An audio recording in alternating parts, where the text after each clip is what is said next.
Okay, so today I wanted to show you the grey water patch that we have on the property, on our permaculture farm. Show you some before footage. This is it. And then I wanted to show you quickly how the system works. And the system is quite simple. The end result is water falling into drums. There's a drum below there surrounded by mulch. There's one there. Not enough mulch, we still need to put a little bit of mulch around it. And initially the water comes in from the house, falls into that system, goes through 6 different compartments, and then ends up falling out there. Then we have taps, so every couple of days we turn the taps, and that then sends water to a different part of the system. There, and there. Now initially we planted papayas around it, and there is still some that survived. Our problem is the cold. The water was fantastic, these things grew like crazy, but the cold ended up killing most of them. So we opted for things like prickly pear, so it's a little bit better in our climate. Different variations of grasses. This is I'll get to the name now, I never remember it in the videos. Sorghum, this is sorghum, see, I got it. And then we also a little bit further on planted some olives, and this was sponsored by one of our users, Melancholy Rhyme, and then somebody else sponsored the other one, which we are very grateful for.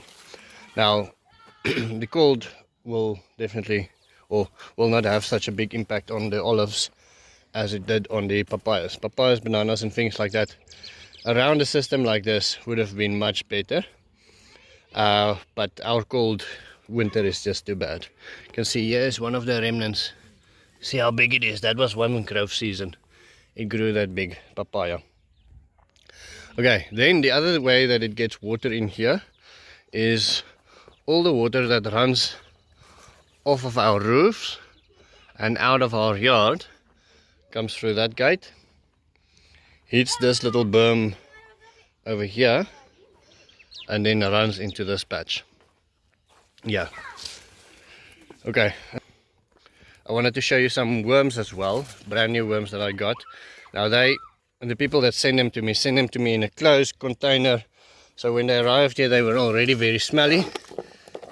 This is a native Namibian worm, very different from the red wigglers that we have. I'm going to tell Emmanuel to introduce them while I make the rest of my video, just so they... Some of them died. They sealed them in a plastic container, so whenever you ship worms, you need holes. I ship them from the north of our country, but because they're native Namibian worms, they can survive better in our climate. They live on the banks of rivers. So I'm going to put them around the drums where there's lots of water, and they can go up to 10 meters deep to find moisture when it becomes dry. Other than the red wigglers live in mulch and organic material. They live in the soil and they can dig. They breed much slower, but it's a very nice addition to our food forest.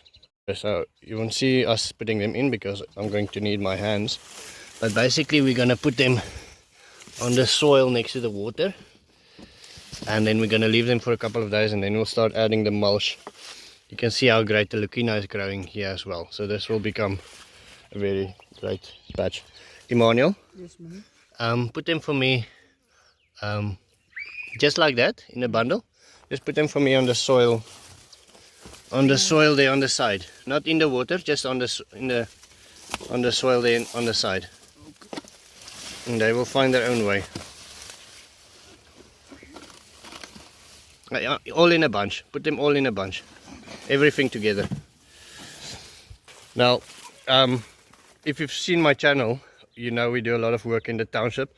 So 1 million pumpkins, I know them, it's the only way I know them, 1 million pumpkins, wanted to put out a competition for mulching in the township. Normally in our townships, in our people's cultures, they prefer not to have any mulch on their land. So if they saw something like this or that, they would see it as very messy.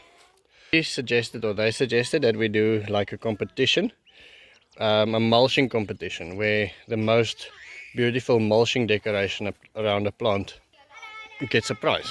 And I wanted to hear your input on how we can apply that and so on. What we'll do, a lady with the name Leah Riley also bought some coffees for me, and I wanted to add that to the mix. So whoever is going to win the mulching prize, depending on how we structure this, depending on your comments, will get quite a substantial amount of money. But I don't know the finer details on what would work best. So while I'm showing you the rest of the video, please think about that and remember to leave a comment. The one thing about Jeff Lawton that always surprises me is that whenever he talks about a nursery, he just sort of scans over it. I've seen some of his things where he talks about irrigation and so on, but if you plant that amount of trees, then you need to have some serious setup. So our nursery is definitely not something to be proud of at all yet, but we did make some improvement. And so this is the state of the nursery. There is some moringa out there. We had them outside on the worm pile and they became very hot. We moved them into the greenhouse, and it seems like that shock where the soil was so hot, almost burning your hand hot, it gave them too much of a shock, so we lost a lot of moringa. I have lots of these guys, Lucina. These ones are still a bit young, about 3 weeks. And then we have many fruit trees, and this is what another thing that I wanted to show you. I was in here last night removing caterpillars from the citrus, and that's why it's so important to keep your hand on things. This one overnight got enough caterpillars to remove all the growth from one tree. I think maybe in a day or two it would have all been gone if I wasn't in here this morning. Then I found an old drum on my repurposing area, and so we turned that into a worm drum, just a quick makeshift worm drum. Not sure what I want to do with these guys.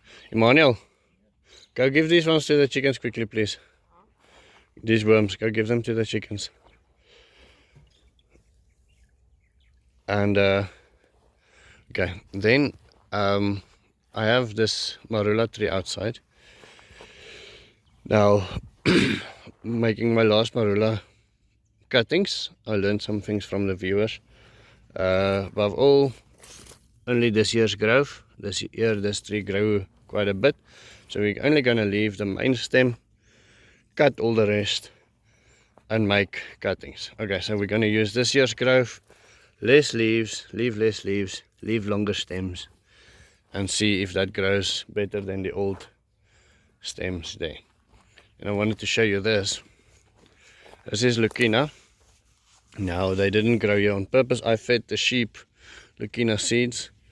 My mother then fertilized her cactus garden with Lucina seeds and weeded out as much Lucina as she could.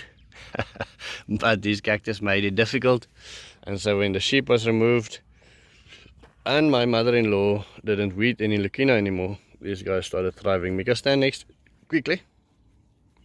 Stand next to the plant. I want to show them so, okay, well, almost as tall as a 9-year-old. 10-year-old, sorry. Shouldn't make those mistakes. Almost as tall as a 10-year-old. Now most of this is this year's growth. So first year they grow slow, second year they start exploding. Next year this tree will be 5-6 meters tall.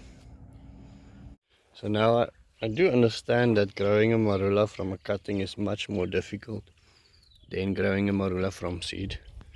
But I do need to prune this tree so it looks like a tree instead of a shrub. The sheep basically gnawed it down, and then the cold got it. But you see, this one is, for instance, very good growth. I did cut a lot of the trees around it. And so instead of just dropping it on the ground, it doesn't cost a lot to just push it into the soil, cut it right, best you can, push it in the soil and see if anything grows. So worst case scenario, we'll learn some stuff, which is always good. I wanted to give a special thanks to Lisa Sonnenberg. See, you're bringing some rain clouds in the sky. Thank you for becoming a member on Buy Me a Coffee, and all the members on Buy Me a Coffee. I never give them a shout out, although they are big heroes in my books. They really help me turn things like this, normal dry soil, into things like lushing swales. I really appreciate you. Tomorrow is going to be Saturday. I will be working with the community again, and I hope to see you guys there. Have a wonderful day. See you tomorrow.